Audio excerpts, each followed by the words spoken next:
오늘은 성령 집회로, 저희 교회는 매달 마지막 주에는 성령 집회로 예배를 드립니다. 성령은 사람을 살립니다 라는 제목으로 말씀 나누겠습니다. 여러분, 유대교와 기독교의 가장 큰 차이점이 뭘까요? 그들도 하나님을 믿어요. 근데 그들은 가장 큰 차이점이 두 개가 있는데, 첫 번째는 그들은 구약만 믿습니다. 그러니까 신약을 믿지 않아요. 예수님을 믿지 않아요. 메시아를 믿지 않아요. 그들은 지금도 메시아를 기다리고 있어요.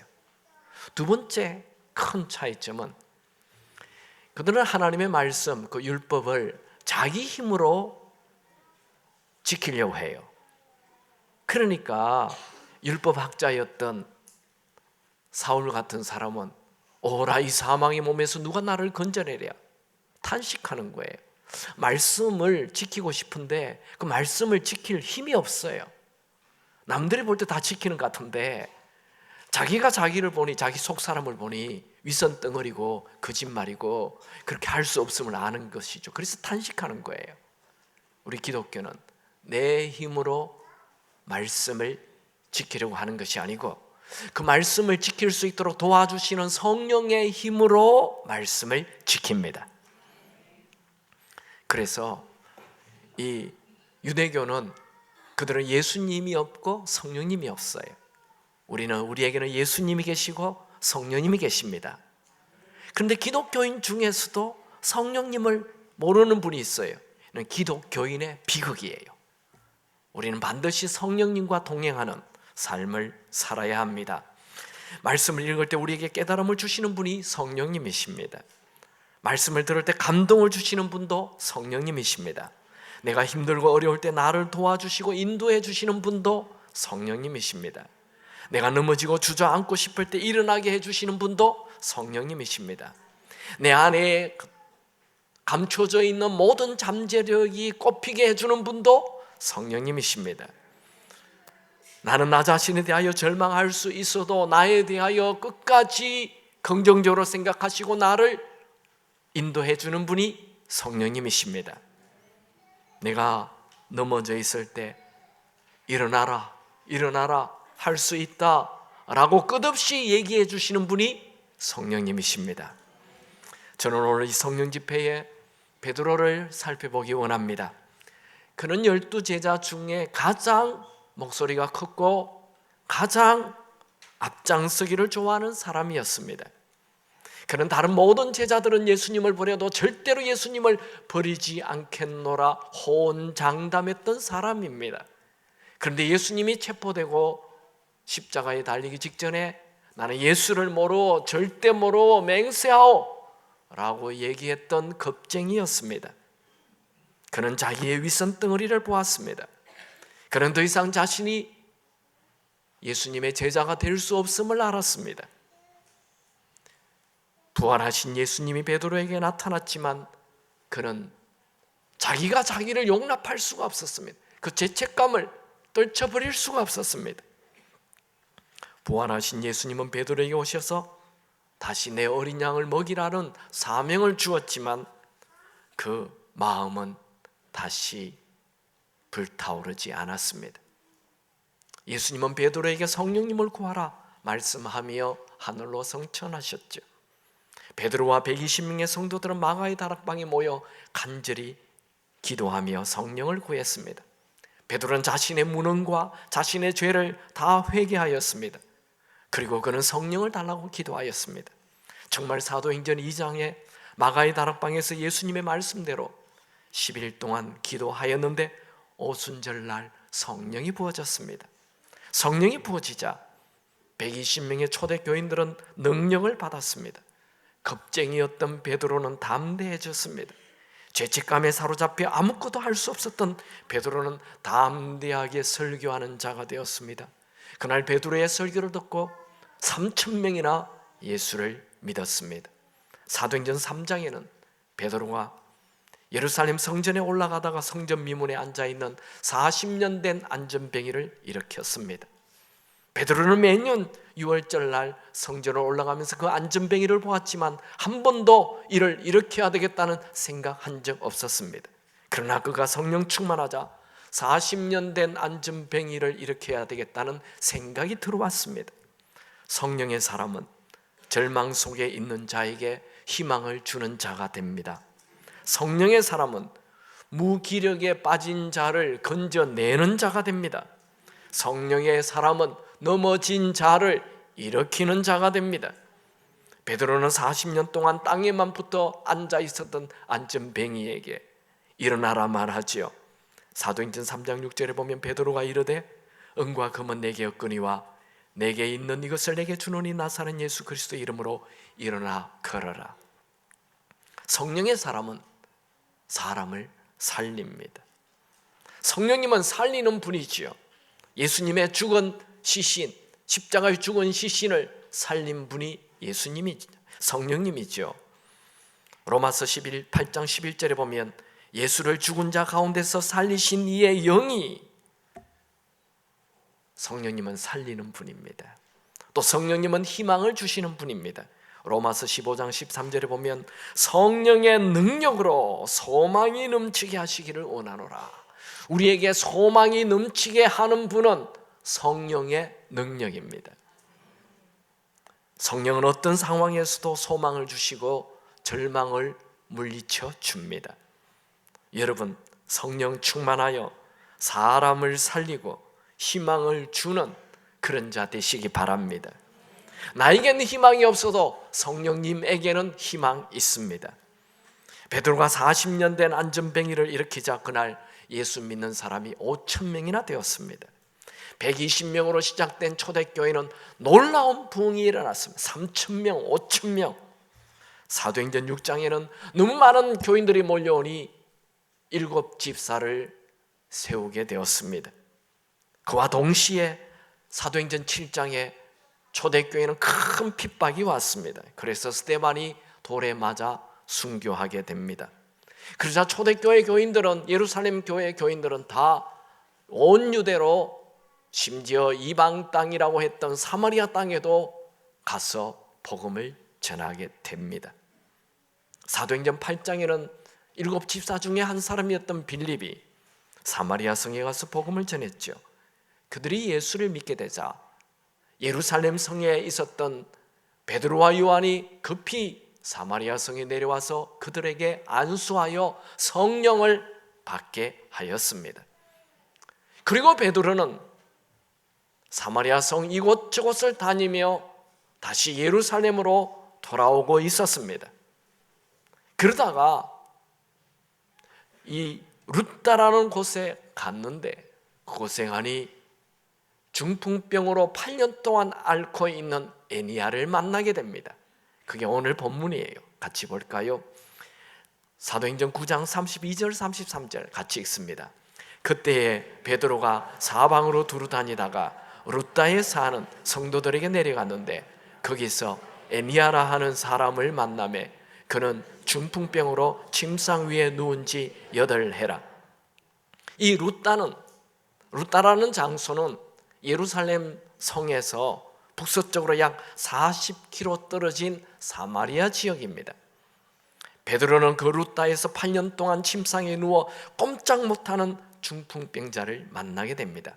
우리 성경에는 중풍병자로 번역이 되어 있는 이 질병은 헬라어로 파랄렐리메노스라는 단어인데 이 병은 그냥 중풍병이 아니고 온몸이 마비가 되어서 꼼짝 못하는 그런 병을 말합니다. 우리는 이 애니야가 어떤 사람인지 몰라요. 그의 이름이 헬라어로 쓰여져 있고 그의 이름의 뜻은 칭찬받는 자라는 뜻을 갖고 있습니다. 이 애니야는 남자입니까? 여자입니까? 우리 느낌으로 애니야 여자 같죠? 그런데 남성 명사를 쓰고 있어요. 그러니까 애니야는 남자입니다. 그는 중풍병에 걸려 남자지만 집안의 모든 것을 돈을 벌어와야 하는 경제적 책임자이지만 침상에 누워 8년 동안 꼼짝하지 못하는 온몸이 마비되어 누워있는 절망의 터널에 갇힌 자였습니다. 그에게는 회복이라는 희망의 가능성이 전혀 없었습니다. 그는 가족들을 먹여 살리는 자가 아니라 가족들의 짐이었습니다.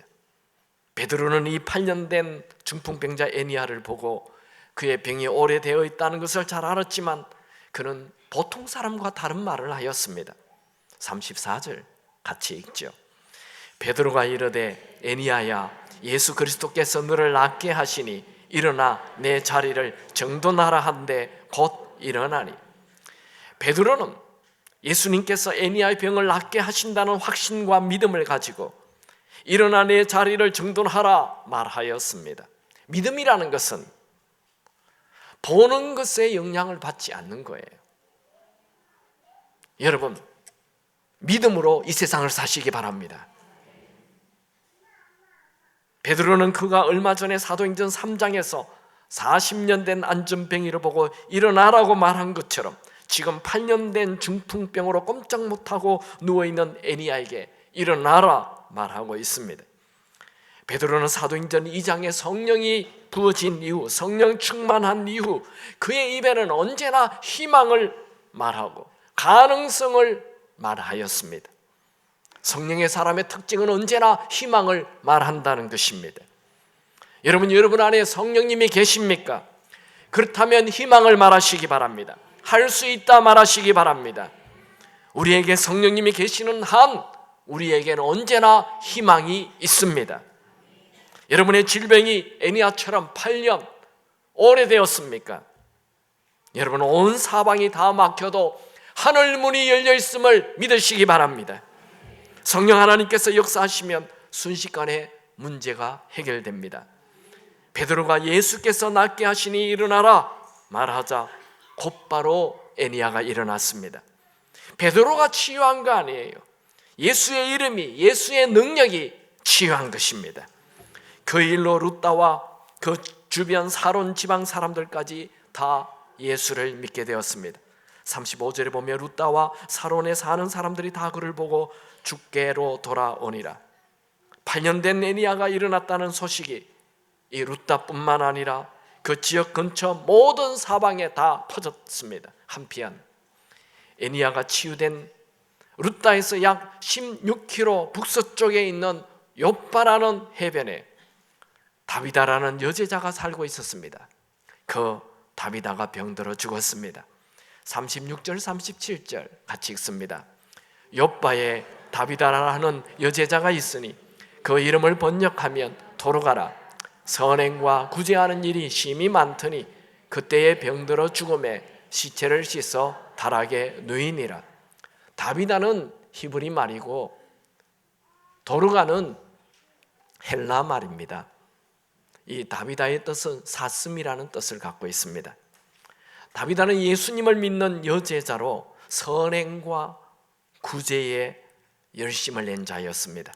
그녀가 죽었다는 소식은 그 욥바 공동체의 큰 슬픔이 되었습니다. 다비다가 죽자 그녀의 시신을 씻어 서늘한 다락에 두었습니다. 그것은 그 시대의 관습이었습니다. 그때 유대 관습은 사람이 죽으면 몸을 깨끗이 씻고 향유를 뿌리고 그 다음에 관에 넣어 장례를 치릅니다. 그런데 그들이 아직 다비다의 몸에 향유를 뿌리지 않았다는 것은 아직 장례를 치르지 않고 뭔가 기다리는 모습입니다. 그리고 그들은 곧바로 루다에 있는 베드로에게 사람을 보냅니다. 9장 38절을 읽을까요? 루다가 욥바에서 가까운지라 제자들이 베드로가 거기 있음을 듣고 두 사람을 보내어 지체 말고 와 달라고 간청하여. 욥바에 있는 제자들은 베드로가 루다에서 8년 된 중풍병자 애니야를 일어나게 했다는 소식을 들었을 것입니다. 그들은 베드로가 죽은 다비다도 살릴 것이라는 믿음을 가졌습니다. 그래서 베드로에게 급히 사람을 보내어 이 다비다에게 와서 살려달라 간청합니다. 이미 죽었습니다. 베드로는 이미 죽은 자이니 내가 기도해도 소용없다 그렇게 말하지 않습니다. 베드로는 급히 일어나 다비다가 있는 욥바로 갔습니다. 39절 같이 읽죠. 베드로가 일어나 그들과 함께 가서 이르매 그들이 데리고 다락방에 올라가니 모든 과부가 베드로 곁에 서서 울며 도로가가 그들과 함께 있을 때에 지은 속옷과 겉옷을 다 내 보이거늘. 베드로는 다비다를 눕혀놓은 그 다락방에 올라갑니다. 가보니 평소에 다비다의 도움을 받았던 과부들이 슬피 울고 있었습니다. 그들은 베드로에게 자신들의 겉옷과 속옷을 보이면서 이 옷들이 다 다비다 여선지자가 대자가 만들어 준 것이라고 말하였습니다. 베드로는 죽은 다비다를 살려낼 것이라는 믿음을 가졌습니다. 베드로는 다비다를 위하여 간절히 기도한 이후 시체를 향하여 다비다야 일어나라 말하였습니다. 9장 40절을 같이 읽습니다. 베드로가 사람을 다 보내고 무릎을 꿇고 기도하고 돌이켜 시체를 향하여 이르되 다비다야 일어나라 하니 그가 눈을 떠 베드로를 보고 일어나 앉는지라. 여러분, 지금까지 우리는 사도행전 9장을 보고 있는데 죽은 사람이 살아났다는 기록은 없습니다. 그런데 베드로는 지금 죽은 시체를 향하여 일어나라 명령하고 있습니다. 이것은 베드로가 평소에 예수님과 함께 있을 때 예수님께서 죽은 야이로의 딸을 향해 아람어로 달리다 굼 일어나라 말씀하신 것을 그대로 하고 있는 것입니다. 여러분, 성령의 사람은 언제나 희망을 말합니다. 성령의 사람은 불가능을 향해 가능하다고 말합니다. 여러분 주변에 있는 사람들이 여러분을 향해 이젠 당신은 끝이야, 너무 늦었어, 이젠 회복 불가능이야. 여러분, 성령님에게는 불가능이란 없습니다. 성령님에게는 너무 늦은 상황이란 없습니다. 베드로가 다비다에게 일어나라고 말하자 곧바로 죽은 시체였던 다비다가 살아났습니다. 이 일로 인해 요바에 있는 수많은 사람들이 예수를 믿게 되었습니다. 저는 오늘 이 사건을 통해 두 가지를 살펴보기 원합니다. 첫 번째, 성령 하나님은 사람을 살립니다. 베드로는 성령을 받자, 사도행전 2장에서 성령을 받자 패배한 인생에서 위대한 인생으로 바꿔졌습니다. 베드로는 자신의 힘으로 예수님을 따라다니면서 열심히 예수님을 믿어보려 했습니다. 그러나 그는 결국 실패로 끝나고 말았습니다. 그는 예수님을 부인했습니다. 그는 제자의 길을 포기했습니다. 그는 겁쟁이였습니다. 그는 지극히 평범한 자였습니다. 그러나 그에게 사도행전 2장의 성령이 부어지자 그는 달라졌습니다. 변했습니다. 그는 두려움과 우울과 죄책감에서 희망이 넘치는 사람이 되었습니다. 그는 넘어진 자를 일으키는 자가 되었습니다. 그는 비전을 버린 자에서 비전이 넘치는 자가 되었습니다. 그는 열정의 불이 꺼진 자에서 열정의 불이 불붙는 자가 되었습니다. 여러분들이 혼자 힘쓰고 애쓰다가 포기한 적 있습니까?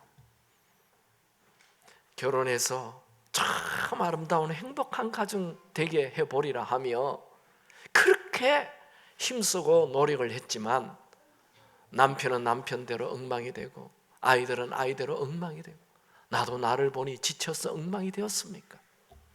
여러분이 직장에서 뭔가 잘해보려고 새벽부터 나가가지고 그 직장에 뼈 빠지게 노력을 했는데 결론은 회사가 다 무너졌습니까? 여러분이 건강을 지키겠다고 새벽부터 나갔어 조깅하고 건강을 잘 관리했는데 어느 날 병원에서 그냥 절망적인 선고를 내렸습니까? 여러분, 우리 인생은 내가 노력하다고 되는 게 아니에요.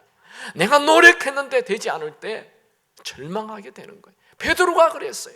내가 노력했어요. 내가 예수님을 따라다니고 다른 사람 다 버려도 나는 예수를 버리지 않겠나 호언장담했던 베드로였는데 결론은 예수를 버리는 자가 되고 말았어요. 여러분, 주의 일 열심히 했습니까? 주인 아침부터 와서 교회를 섬기고 다 섬겼는데 결론은 마음이 허망해졌습니까? 모든 걸 포기하고 싶습니까? 여러분, 내 혼자 힘으로 살 때 넘어질 수밖에 없습니다. 내 혼자 힘으로 살 때 절망할 수밖에 없습니다. 예수님은 우리에게 기쁨이 넘치는 삶을 소개하고 있습니다. 그 기쁨은 주변 사람들이 주는 기쁨이 아니에요. 주변 사람들 때문에 생기는 기쁨이 아니에요. 우리 마음 깊은 곳에서 솟아오르는 생수를 말합니다. 그 생수가 바로 성령님이십니다. 요한복음 7장 37절 39절에 누구든지 목마르거든 내게로 와서 마시라. 나를 믿는 자는 성경의 이름과 같이 그 배에서 생수의 강이 흘러나오리라 하시니, 이는 그를 믿는 자들이 받을 성령을 가리켜 말씀하신 것이라. 생수 한 모금이 아닙니다. 생수 한 바가지가 아닙니다. 생수 한 시냇가가 아닙니다. 생수의 강은 한 민족을 상징하는 거예요. 나에게 성령 충만하게 되면 한 민족을 살리는 사람이 되는 것입니다. 여러분, 주변 사람들 때문에 기쁨이 생겼다 없었다 하지 마십시오. 그런 변덕스러운 인생 살지 마십시오. 남편의 사랑을 구걸하지 마십시오. 아내의 사랑을 구걸하지 마십시오. 주변 사람들의 칭찬을 구걸하지 마십시오. 초라한 인생이 됩니다. 우리는 주변과 상관없이 내 스스로 내 마음 깊은 곳에서 생수의 강이 솟아 넘쳐나야 합니다. 그 생수가 성령님이십니다. 성령 충만하게 되면 환경의 지배를 받는 것이 아니라 오히려 환경을 지배하는 힘을 가지게 됩니다. 한 젊은이가 신앙적인 가정에서 자랐지만 청년 시절 신앙에 구속받는 것이 싫어서 가정을 떠납니다. 그리고 자기 마음대로 살아봤습니다. 그런데 웬걸요, 자기 마음대로 내 멋대로 살면 자유가 오고 행복이 오고 기쁨이 넘칠 줄 알았는데 오히려 우울이 밀려왔습니다. 혼자 있을 때 너무나 깊은 죄책감에 빠지게 됩니다.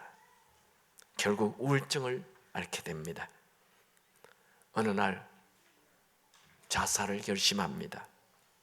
그는 면도칼을 꺼내어 자신의 동맥을 끊기로 결심했습니다. 면도칼을 쥐는 순간 갑자기 답답해짐을 느꼈습니다. 그는 어린 시절 어머니를 통해 들었던 하나님이 생각이 났습니다. 그는 인생 제일 밑바닥에서 하나님께 울부짖었습니다. 하나님, 한 번만 더 삶의 기회를 주신다면 제가 복음을 위해 살겠습니다 하며 울부짖었습니다. 그때 왠지 모를 따스한 기운이 그를 감싸고 그의 마음에 평안을 주었습니다. 성령의 위로였습니다. 그 후 그는 인생을 주님께 헌신하고 그를 통해 직접 예수를 믿은 사람이 10만 명이나 되었습니다. 이분이 알레이 토레이 박사입니다.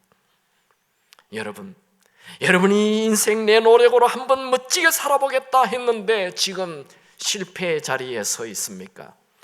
삶을 포기하고 싶습니까? 주변 사람들이 다 싫어졌습니까? 모든 것을 버리고 어디론가 떠나가고 싶습니까? 낙심하지 마십시오. 절망하지 마십시오. 넘어진 자를 다시 일으켜 세우고 다시 새롭게 시작하게 해주시는 분이 계십니다. 그분이 성령님이십니다. 성령 하나님은 못 고칠 사람이 없고 못 고칠 질병이 없고 못 바꿀 환경이 없습니다. 성령은 실패한 베드로를 고치시고 놀라운 사역자로 변화시키셨고 살인자 사울을 변화시켜 위대한 사도 바울로 만드셨습니다. 성령님은 약한 자를 강하게 하시고 눈먼 자를 눈뜨게 하시고 가난한 자를 부유하게 하시고 무능한 자를 능력 있는 자로 바꾸어 주십니다. 지금 여러분이 고통 가운데 있습니까? 지금 여러분들이 애쓰고 노력하고 했는데 다 빈털터리가 되었습니까? 성령 하나님을 찾으십시오. 그분을 구하는 자에게 그분은 찾아오십니다. 그분은 위로의 하나님이십니다. 그분은 여러분의 아픔을 아시고 여러분의 상처를 아시고 여러분의 억울함을 아십니다. 예수님은 우리에게 성령님을 보혜사 성령님이라고 소개해 주셨습니다. 요한복음 14장 16절에 보면 내가 아버지께 구하겠으니 그가 또 다른 보혜사를 너에게 주사 영원토록 너희와 함께 있게 하리니. 요한복음 14장 26절에 보혜사 곧 아버지께서 내 이름으로 보내실 성령 그가 너희에게 모든 것을 가르치고 내가 너에게 말한 모든 것을 생각나게 하리라. 이 보에사라는 단어는 파라클레토스라는 말인데, 파라는 바짝 곁에 붙어 있다, 클레토스는 변호한다, 이런 말입니다. 즉 성령님은 보혜사로서 내 곁에 바짝 붙어 있으면서 나라는 인물에 대하여 언제나 긍정적으로 생각하고 나를 변호해주고 보호해주고 인도해주는 분이라는 것입니다. 여러분, 지금의 실수, 실패, 고통, 질병, 그것이 끝이 아닙니다. 우리에게는 넘어진 우리를 일으켜 세워주시는 성령님이 계십니다. 여러분, 이제 내 혼자 애쓰는 인생을 살지 마시고 여러분을 도와주시는 성령님과 함께 인생을 사십시오. 성령님과 함께하는 순간 우리의 인생은 생수가 넘치는, 기쁨이 넘치는, 기대가 넘치는 인생이 됩니다. 여러분, 환경의 변화가 중요한 것 아닙니다. 내가 변해야 됩니다. 하나님은 환경이 바뀌기 전에 내가 바뀌기를 원하십니다. 어떻게 내가 바뀝니까? 여러분, 우리 한국 사람 어떻게 하면 확 바뀝니까? 돈을 많이 가지면 바뀌죠. 근데 돈 가져도 사람 안 바뀌어요. 진짜 사람이 바뀌는 것은 그 사람 안에 성령님이 들어갈 때 바뀌는 것입니다. 성령님은 나를 살려줍니다. 성령님과 함께하는 순간 모든 것이 달라집니다. 두 번째로, 성령님은 나로 하여금 다른 사람을 살리는 사람으로 바꿔줍니다. 베드로는 오순절날 마가의 다락방에서 성령을 받자 자기의 실수에서 벌떡 일어나 이제 만나는 사람마다 일으켜 세우는 자로 살았습니다. 그는 예루살렘 성전 미문에 앉아있는 안전뱅이를 향해 일어나라! 일어나 걸어라 말하였고, 오늘 본 루다에서 8년 된 중풍으로 앓고 있는, 온몸이 마비되어 있는 애니야, 꼼짝 못하는 그 애니야를 만나 병상에 누워있는 그를 향해 일어나 내 자리를 정돈하라, 일어나라. 여러분, 애니야는 지난 8년 동안 그에게 어떤 사람이 찾아와도 일어나라 말한 사람이 없었어요. 그런데 베드로가 그에게 와서 8년 동안 누워있는, 꼼짝 못하는 그를 향해 일어나라 말하였습니다. 그 말을 듣는 순간 갑자기 마음이 요동치기 시작했습니다. 일어나고 싶은 마음이 생겼습니다. 여러분, 주변 사람들에게 희망을 말하는 자 되기 바랍니다. 또 희망의 말을 들으시기 바랍니다. 베드로는 만나는 사람마다 살리는 자로 살았습니다. 애니야를 살린 후 곧바로 욥바에서 사람들이 찾아와서 여제자 다비다가 죽었으니 급히 와달라는 간청을 들었죠. 베드로는 이미 죽어서 몸을 다 씻어놓고 다락에 둔 다비다에 가서 시체를 향해 다비다야 일어나라 명령하였습니다. 여러분, 죽은 사람에게 일어나라고 말한 사람은 예수님 외에 사람으로서는 베드로가 처음인 것입니다. 베드로는 만나는 사람마다 일어나라 말하는 자로 살았습니다. 베드로는 가는 데마다 사람 살리는 자로 살았습니다. 어떻게 베드로가 이렇게 됐습니까? 그가 의사입니까? 그가 심리학자입니까? 그는 성령 충만한 사람이었습니다. 성령의 사람은 병든 사람을 살립니다. 성령의 사람은 마음 다친 사람을 살립니다. 성령의 사람은 절망에 빠진 자에게 희망을 말합니다. 이미 모든 것을 포기한 자에게도 희망을 선언합니다. 여러분들도 성령 충만하여 주변을 살리는 자로 사시기 바랍니다. 파라과이 카테우라 마을은 쓰레기 매립지로 유명합니다. 우리 한국 서울에도 그 난지도가 옛날 쓰레기 매립지였죠. 그 마을을 방문한 파비오 차베스는 눈앞에 펼쳐진 지옥 같은 현실을 보고 그 마을을 살리길 원했습니다. 그의 눈에는 쓰레기 더미가 보였지만 그는 오히려 그 속에서 희망을 보았습니다. 믿음으로. 그는 성령의 사람이었습니다. 그는 평소에 교회에서 지휘자로 섬겼던 자인데 그 마을을 보자마자 내가 이 마을에서 아이들에게 음악을 가르쳐야 되겠다, 그런 생각을 하고 음악회를 열기로 하였습니다. 배움에 목말랐던 아이들이 줄지어 몰려왔습니다. 문제는 악기가 없었습니다. 차베스는 니콜라스 고메즈라는 능마주의를 찾아가서 이 폐품을 이용해서 악기를 좀 만들어 달라 부탁합니다. 엉터리 악기지만 악기가 생겼습니다. 아이들은 재활용품으로 만들어진 악기를 가지고 연주를 배웠습니다. 그래서 랜드필 하모니라는 오케스트라단이 만들어졌습니다. 남들이 다 쓰다 버린 쓰레기로 만든 악기로 아름다운 소리를 만들어냈습니다. 이들은 지금 세계 곳곳에 불려다니며 초청이 되어 연주를 하고 있습니다. 우리 한국에도 와서 연주했어요. 성령의 사람 차베스 한 명이 쓰레기 마을을 살려낸 것입니다. 깨어진 삶의 쓰레기 조각으로 위대한 역사를 이루시는 분이 성령 하나님이십니다. 우리의 삶은 실패와 넘어짐, 아픔과 상처, 눈물과 후회, 낙심과 절망, 내 혼자 힘으로 살면 내 삶은 쓰레기 더미처럼 됩니다. 누가 나에게 아름다운 소리가 나게 해주겠습니까? 누가 나에게 희망을 말하겠습니까? 누가 나를 보고 너는 쓰레기가 아니라 보석이라고 말해주겠습니까? 성령님이십니다. 성령은 생명을 불어넣어 주시는 분이십니다. 여러분, 40년 된 안전뱅이가 일어난 후 어떻게 되었습니까? 그는 춤을 추며 성전에 뛰어들어가 하나님을 찬양하였습니다.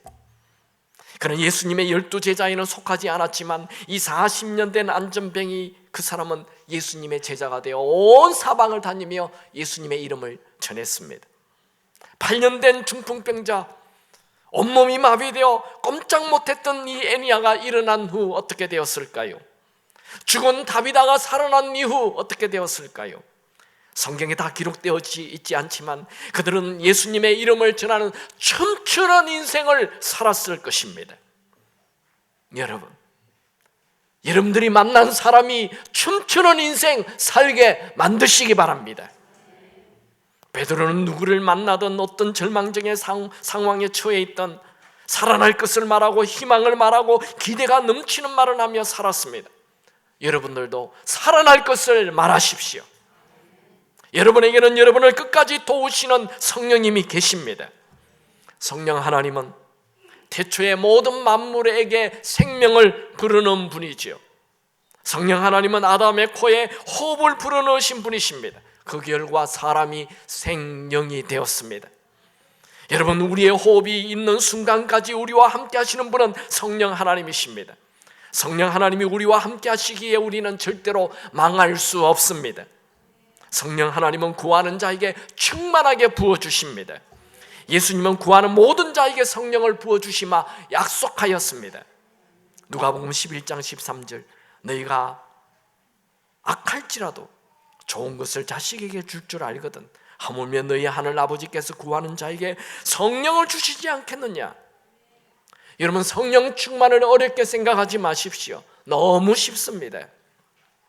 성령 하나님 내게 충만하게 하옵소서라고 기도한다면 그 순간 성령 하나님께서 여러분의 마음에 성령 하나님으로 충만하게 해 주실 것입니다. 저에게 물어요. 어떻게 하면 성령 충만해지느냐? 참 어렵다고 얘기해요. 여러분, 너무 쉽습니다. 그럼 태양이 떠 있음을 압니까? 지금 태양이 떠 있죠? 해가 떠 있죠? 그런데 해가 떠 있어도 늘 그늘 속에 있죠. 어떻게 하면 햇빛을 받게 되죠? 햇빛 받는 게 어려운 게 아니에요. 그냥 양지 바른 곳에 가서 햇빛을 받으면 돼요. 쉽죠? 하나님 앞에 가서 성령 하나님 충만하게 해주십시오 하면 내 안에 성령이 들어오십니다. 부어집니다. 그냥 그분 앞에 서십시오. 성령 충만하게 해달라고 기도하십시오. 순식간에 성령이 내 안에 부어집니다. 햇빛에 나가면 그냥 내 마음에 햇빛이 가득해지는 거죠.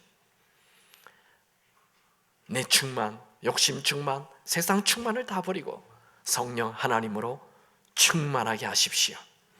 성령 충만하게 되면 모든 어둠이 떠나갑니다. 모든 우울이 떠나갑니다. 모든 절망이 떠나갑니다. 무한한 가능성이 펼쳐집니다.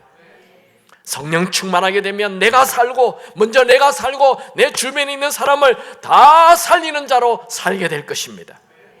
여러분, 베드로처럼 성령으로 먼저 내가 살고 그 다음 내 주변을 다 살리는 자로 살기를 주의 이름으로 축원합니다.